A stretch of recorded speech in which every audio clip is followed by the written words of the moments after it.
In my hometown, there was a river nobody touched.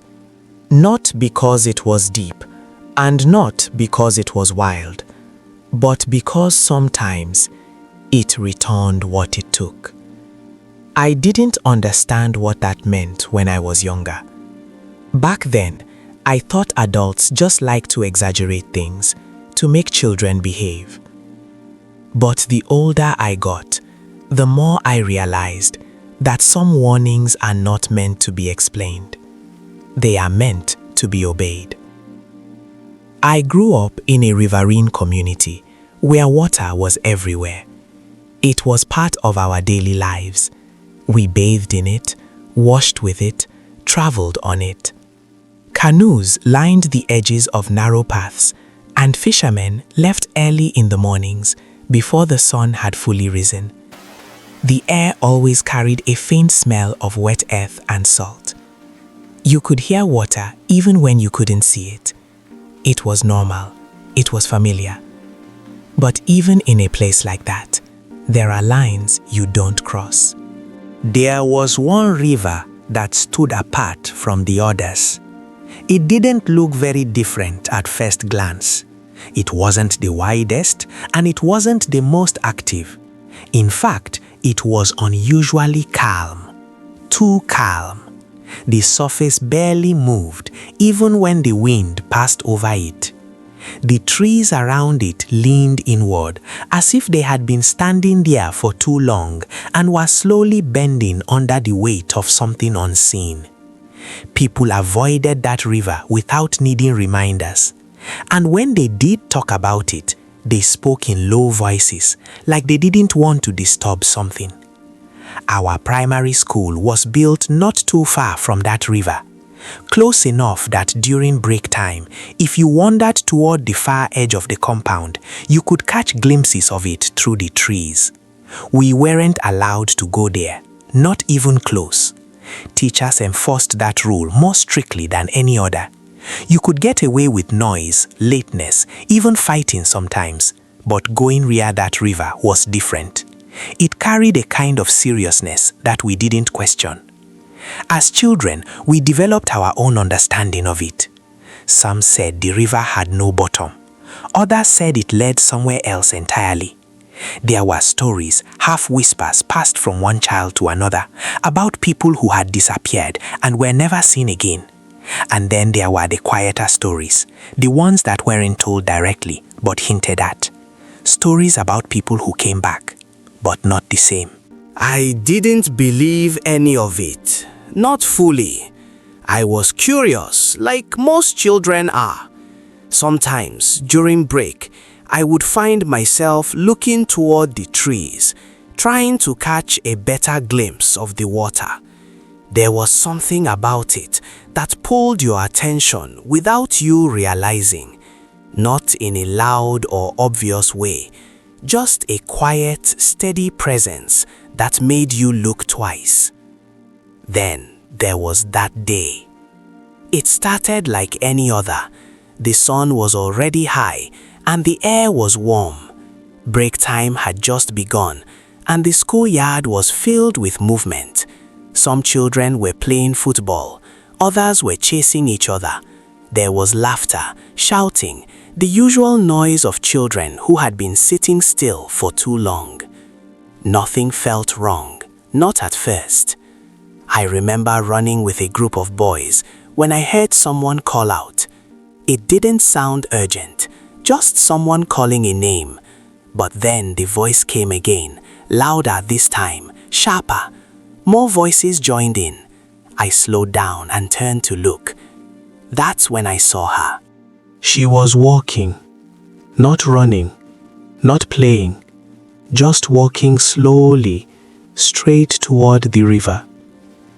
At first, it didn't make sense. People walked around the compound all the time. But there was something about the way she moved that felt different. Her steps were steady, measured, like she knew exactly where she was going, and nothing around her mattered. Children began to notice. Some called her name. Others laughed, thinking she was joking. But she didn't respond. She didn't turn. She didn't even hesitate. I remember one girl running after her, trying to grab her hand, but she pulled away without even looking. It was like she didn't see anyone, like she was following something we couldn't see. By the time the teachers noticed, it was already too late. They shouted, loud, commanding voices that usually made everyone stop immediately, but this time it didn't work. She kept walking. The closer she got to the river, the quieter everything else seemed to become. It's strange to describe, but it felt like the world around her was fading. The noise, the movement, the panic, it all felt distant. She reached the riverbank, and for a brief moment, everything paused. Then she stepped in, one foot, then the other. No struggle, no scream. The water closed around her like it had been waiting, and she was gone. What followed was chaos, real chaos, the kind that doesn't feel controlled or organized. Children screamed, some ran, others stood frozen. Teachers rushed forward, calling for help. Within minutes, people from the community began to gather. Fishermen came with their boats. Men who knew the river better than anyone else began searching immediately. Nets were cast over and over again. Divers went in, disappearing beneath the surface for long stretches before coming back up. They searched until evening. Then they searched again the next day, and the next. But the river gave nothing back. No body, no sign, no proof that she had ever entered it. Days turned into weeks, and slowly the energy of the search faded.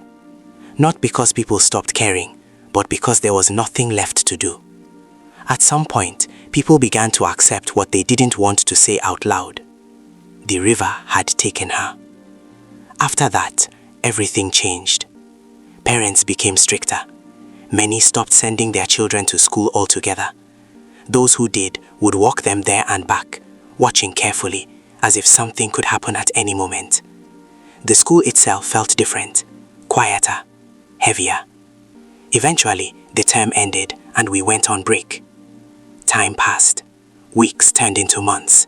And like it always does, life began to return to something that looked like normal. When school resumed, things felt almost the same again. Not completely, but close enough. Children laughed again. Games resumed. Conversations shifted back to everyday things. And the river remained. Still. Silent. Unchanged. Then one day, during break time, it happened again. Not the same way, but something close enough.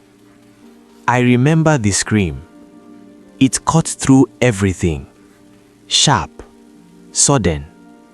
The kind of sound that makes your body react before your mind understands. I turned, and I saw people pointing toward the river. And there she was, walking out of the water. The same girl, alive, calm, stepping onto the riverbank as if she had only gone for a walk. There was something wrong about it, not in a way you could easily explain. She looked the same, but also not the same. Her expression was blank, not confused, not emotional, just still.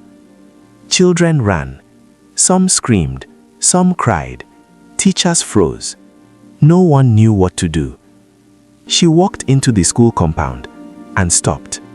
Just stood there, looking, watching. I don't remember anyone asking her questions. I don't remember any explanations.